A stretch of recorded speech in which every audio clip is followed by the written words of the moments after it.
What's up, guys and gals? Welcome back to the Nerd Castle for the next episode of Weekly Indie Newcomer. My name is Splattercat. Very happy to have you here today as we hang out and take a look at Outbreak, which is a top-down survival zombie game that actually has a lot in common with Resident Evil. It kind of fancies itself to be a top-down Resident Evil, and while the game does have some flaws, I did like the art aspects and the overall ambiance of the game, so I figured I'd show it off for a little bit. So in case you're on the fence about purchasing this game, you've seen it on Steam or wherever, and you've decided to go to YouTube and be like, what is this game about? Clickety, clickety, clickety, clickety, or Ask Jeeves or whatever website it is that you're using right now. I know you Bingers are out there. I know you Bingers is out there. Anyways, I'm just messing with you. Nobody uses Bing for anything but porn. I will endeavor to be as honest about this game as possible as we go through. But yeah, this is Outbreak. I do have my qualms with it, but let's check it out. Single player. All right, so the first thing you need to know is that this game is, well, it's kind of episodic in the sense that you're going to select a scenario, and most of the scenarios are designed around multiplayer. Now, they do self-balance. So if you're playing with multiple people, they'll be more or less difficult. We're going to be playing Outbreak today, and the levels are actually fairly expansive. They take a while to work your way through if you've never played the level through before. There are puzzles and kind of colored key codes and Doom-style things that you've got to handle there. We'll be doing Outbreak, though, and we've also got to pick our difficulty. I'm going to put it on normal.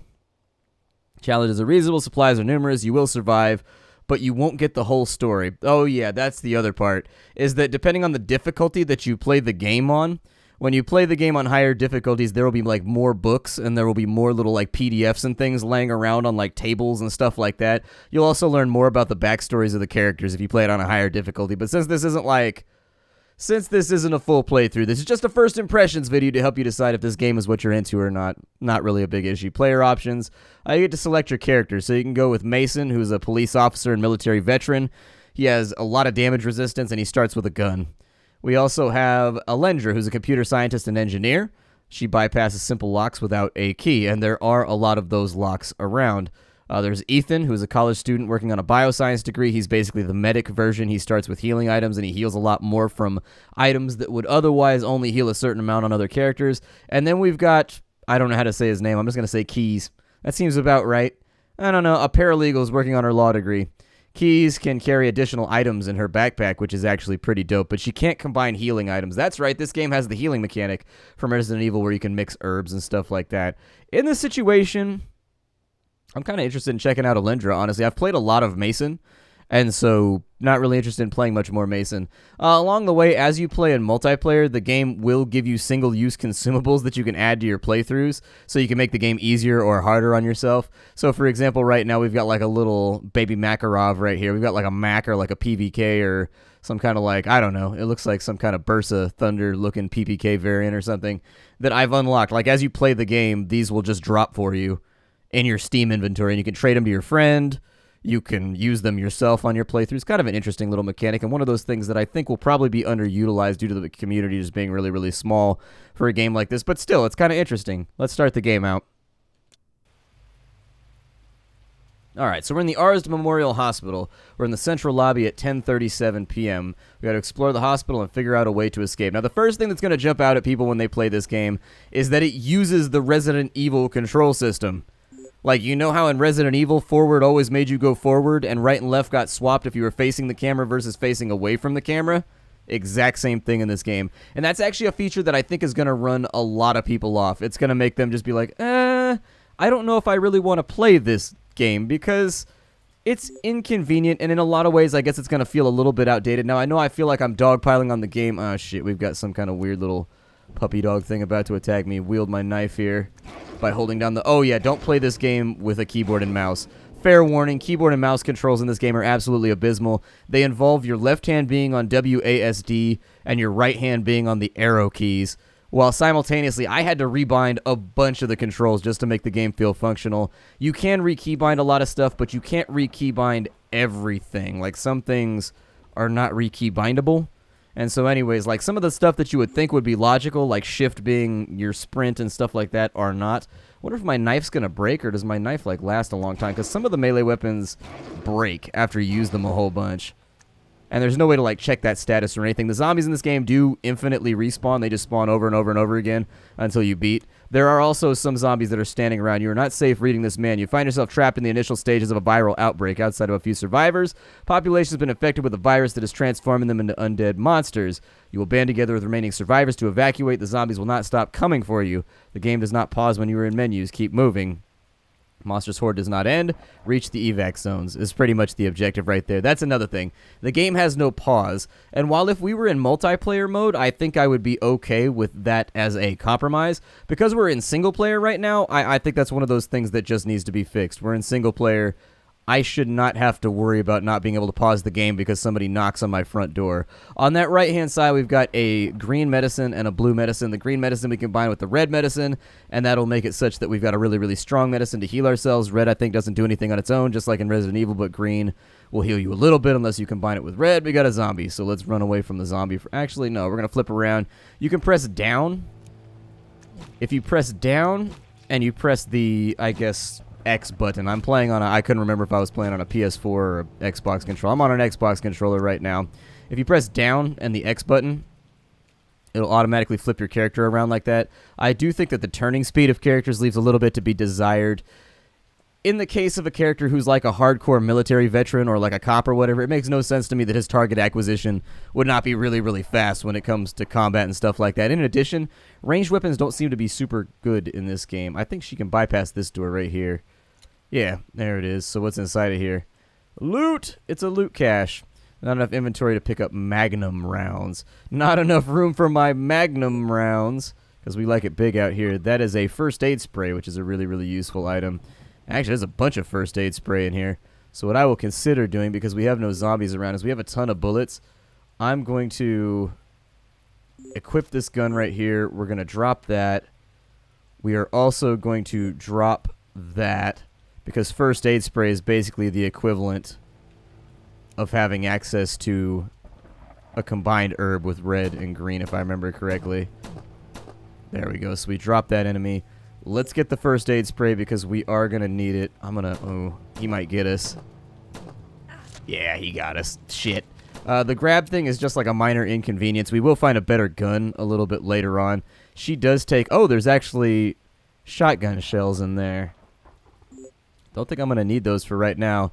Neither the magnum rounds. Let's go check down the hallway for what we might need for right here. We've got to investigate the central lobby, and if I remember correctly from when I played the game last time, investigating the central lobby essentially means there's an intricate gold lock on that one. Okay, so I can't pick that lock. Can't pick that lock. On this side, however, I was actually thinking about getting into lockpicking, like as a hobby. I was going to take some locksmithing stuff, just to like, I don't know. It just seems like a cool skill to have, like the ability to get through padlocks and whatnot. You can buy training locks, and there's like lockpicking societies that are basically locksmith societies. Just like people that are in it don't do locksmithing, but they study like how to defeat locks and things of that nature.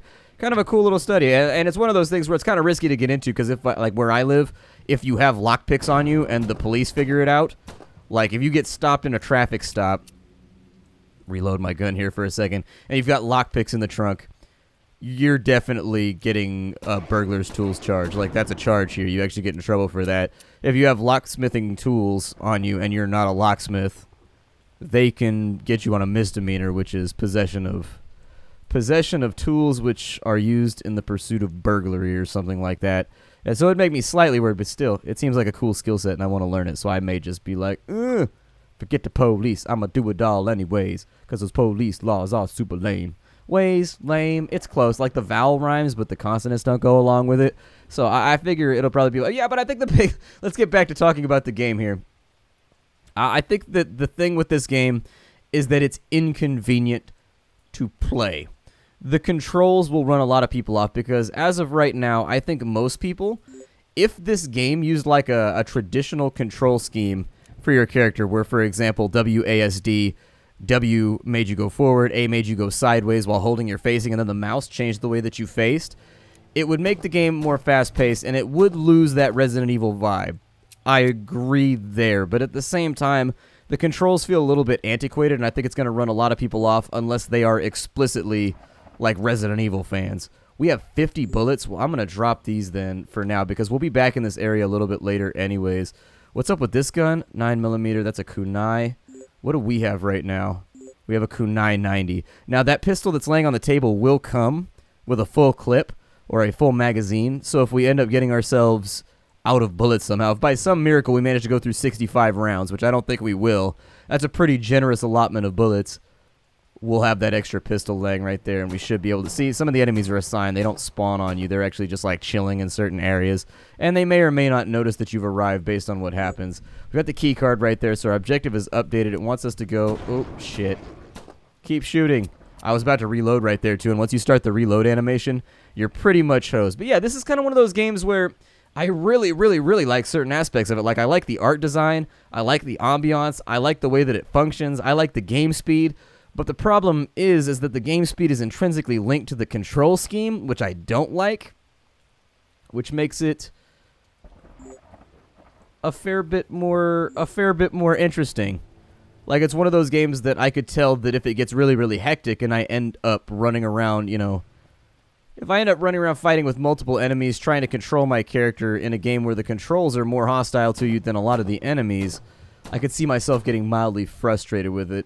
As of right now, though, I haven't seen anything like that happen. We need a key card to get through here. Well, it just so happens that we have one of those. In addition, I would have probably upped the inventory space to about 6, or I would have used like a Diablo system where you have limited cubes, basically, or you have limited squares of inventory, and a gun would take up like 2 squares. Maybe you've got like a 5x2, for example.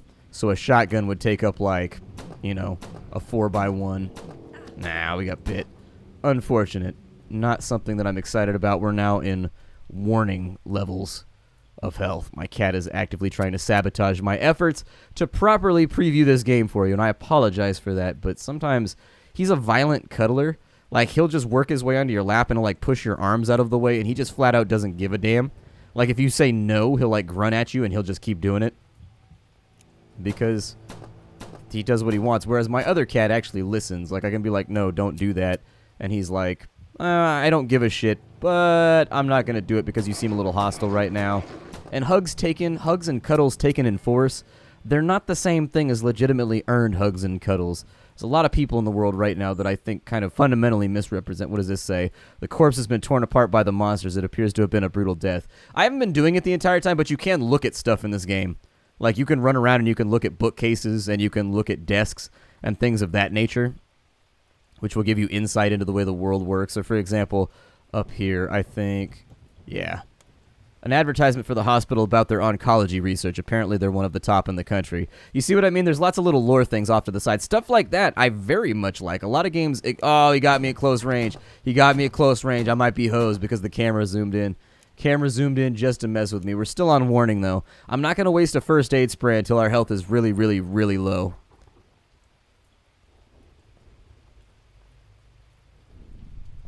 Okay, very nice. We're going to sweep around here. This room. Am I reloaded? Let's get reloaded real fast. Not to be confused with getting loaded. If we got loaded right now, that would be a severe detriment to our health, I would think. We need a thick padlock, so it's a silver key that gets us through that one. Another thing is you can't fire over tables. That's a bit of a bummer. Like, that table right there is obviously only up to, like, our waist. You can't fire over tables, though.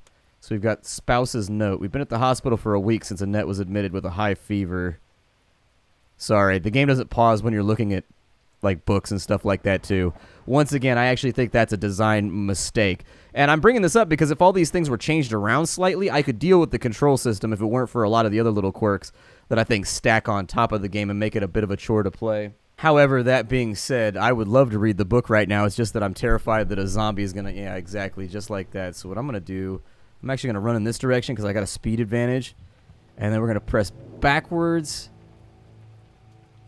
and X. And that should line us up with the enemy that's behind us. And we should be able to get rid of him pretty easily. Let me reload. I don't know how many bullets I'm carrying around with me. I've got 38 on me right now. Oh, shit. We're going to eat a hit. Melee weapons are pretty good in this game. As you might have seen from the knife, the combined knockback that you get from using that. It's good stuff, Maynard. We have a blue salve right there. A blue salve, I think, is for poison, maybe? Got a box of parabellum rounds right there, which puts us up to our max. Let me reload the gun. So seeing as we've dealt with a couple of enemies... Oh, we can also barricade. I forgot about that. She's been sleeping most of that time, so I've had to keep myself busy. I'm growing increasingly sick of the food here. The menu seemed really appetizing at first. There are only so many burgers you can eat. I'm certainly not going to give in and eat the chicken either. The waiters, though, are very strange. It's like they're... Ah, shit. This might be the end of us. Yeah, we're in danger, so we're going to have to use that now. So that puts us back up to fine, just as it would have. You see what I mean, though? Like, the zombies spawn at a rate where it's hard to make it through some of the reading material without having to make multiple passes at it. I would recommend that they just pause the game when you're in single player looking at stuff like that. An effective anti-venom. I don't need an anti-venom right now. I don't need an uncle venom. I don't need a cousin venom. I need none of that shit. Oop, I accidentally turned myself around. What is this? Ooh, yes, a red one. Oh, there's a green salve in there too? We might need that. I might actually actively think about dropping something in order to pick up that green salve. Is that key card still useful to me? I'm going to drop it for now, because I want this, and I'm going to combine it with that to get a purple salve, and then that'll give us enough space to where I should be able to pick this back up, just in case we need it in the future. Let's go check out this area. Our character is more fragile than other characters, so that's something to keep in mind. What is that? A grenade. We found a grenade sitting in the bathroom, an especially large and douche-tipped looking grenade. Okay. I want my camera back. I can't see very far, and that always makes me nervous. I don't think there was anything inside of this bathroom, and if there was, it was like maybe like a knife or something. Oh, no, there was absolutely nothing inside this bathroom. Okay. I can live with that. We haven't seen a Zed in a little while. That's got me a tiny bit jumpy. I'm going to build a barricade right here just to show you that it can be done. So you can build barricades. Zombies can't go through those until they destroy them. It activates a barricade cooldown. So if you're on the run from something, it actually can work out pretty well if you're just buying yourself a little bit of time to reload or maybe like combine some herbs or something. So you see right there, he's kind of stuck for a little bit. Can't pick that. The door is bolted shut. Won't be able to get through that way. The zombie that's behind us, I should have just done the quick turn. There we go. So that zombie's been dropped. We reload the pistol. Always reload your pistol after every single zombie kill, because sometimes they'll hit you with like a swarm of 3 or 4 guys, and it's tough. I think there's also a max range on these weapons. You can play through in the tutorial. There's a weapons room at the end where you can play around with the guns, and there are a lot of guns. There's everything from like AK-47s. There's like 6 different types of pistols. If you're a person that's into different guns with different stats, this game does provide along that front. Oh, good. The lockpicking skill got us through right here. There's a freebie knife right there, although I'm not so convinced we're going to need it. The accountant's report. Well, it's official. The higher-ups are complete idiots. They spent nearly 1/10 of our annual budget redoing the lobby flooring. It's a garish pearl color, which doesn't wash with the furniture. Let me put down a barricade before I read this. There we go. Which doesn't go with any of the furniture or walling, and this is going to cripple us financially for the year. They hand-wave things like this the way now the government has been directly assisting the hospital. Apparently, we're receiving a large payment from them to make use of the grounds. Thing is, I'm one of the chief accountants on here, and I still haven't seen any of that on the books. Yeah, my thing is they should add opacity maybe to it. Like, when you're reading the books, make it opaque so you can see the game in the background. Because, like, if you were browsing through a book, you still have your peripheral vision and whatnot. I mean, I agree it's a stressful situation, but... What's in here? Ooh, parabellum rounds. Absolutely. Whole bunch of them, too. I'll take it. Nothing on the desk, but we do have healing items available over here in the case that we need them. A big part of playing Resident Evil was, like, leaving things behind so that when your teammates came through later, whether you're playing Leon or Claire, I always really liked the way that works. That was a really cool continuity thing that really hadn't been done before in a game. Like, people don't give Resident Evil enough credit. That was really badass when you would, like, leave stuff on Leon, and then when you played through on Claire's disc, it would still be there so that you could make your other runs easier or harder by totally depleting all the herbs and items and whatnot. Very, very cool gameplay mechanic that I think was underrated for the time. So we did need a key card again to get through here. Hopefully it destroys the key card once we no longer need... Oh, shit on me. That was... I rushed into the room and he got me. Blaze our way through him real fast. Zombie, blaze it. Unfortunately, I'm not going to be able to read any of the manuals or anything because it's like a dead bang for getting us chewed on. Continue reloading. We've got the marksman perk right there. Apparently, we've unlocked some kind of achievement or whatever. The keycard still remains kind of useful, so I guess I'll hold on to it. Get the parabellum bullets, throw those in there. What do we have inside of here? An old shotgun. We have a combination lock right there. My guess is that this will probably have it in there. Red key card. It's in the safe in my office for now. So we actually don't have access to the thing that we want right now. We need to find wherever the key card is. It's inside the safe, but we need to find a place where the safe's key is. Unless it was in this over here. Maybe the accountant would know. Let's have a look real fast. No. It'll be lit up in yellow, by the way, inside the book if the key code is in there. So you can browse through really, really rapidly if you want to. We are going through bullets in a not-so-satisfactory rate. Yeah, we're down to 32. Luckily, I left some boxes in some of the other areas, so we should be all right. We've already checked down on it here. That's blocked off. Let's go ahead and cut to the left then. I think we should be able to outrun that Z right there. Yeah, get him with the old quick turn.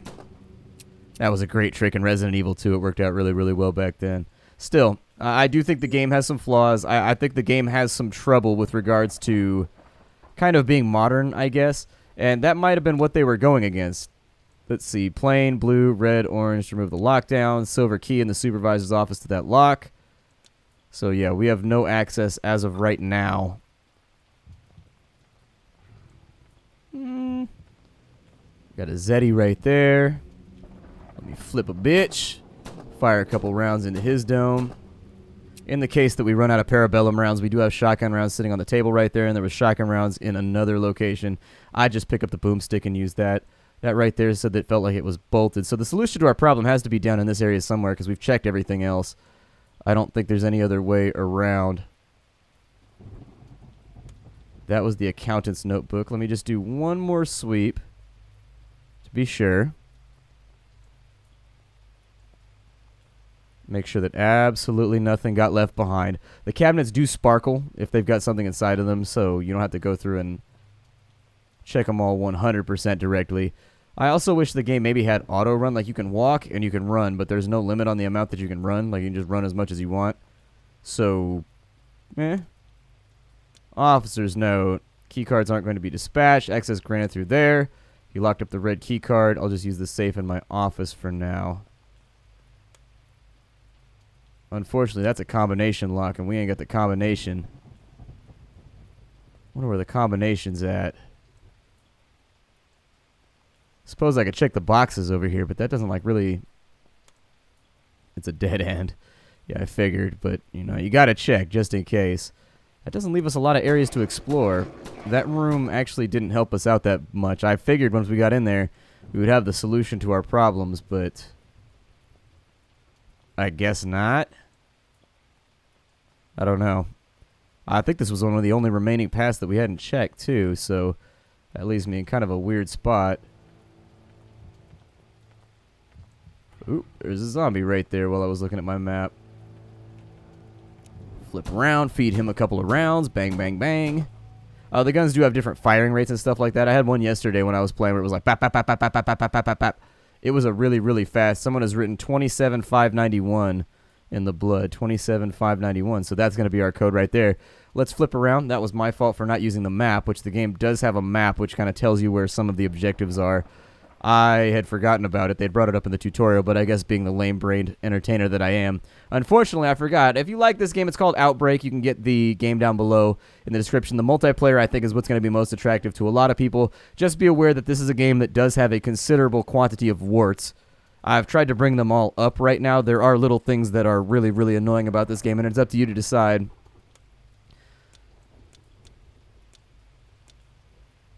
Was it 591? Ah, shit. I can't remember now. It was 27 something. 27-4 something. God damn it. Well, anyways, my name is Splattercat. This show is called Weekly Indie Newcomer. I appreciate you stopping on by. If you are going to purchase Outbreak, heed my words. The things that I've brought up are a considerable downer. I get what they're going for, but I'm not just positive that the sum of all the parts put together actually adds up to something greater than the sum that was expected. So... bear that in mind as you go forward. If this does seem like something that, as a Resident Evil fan, you think you could get into, by all means, check the game out down below. I've got the description for you. It was $5.91. Damn it, I ran all the way back when I could have just tried $5.91.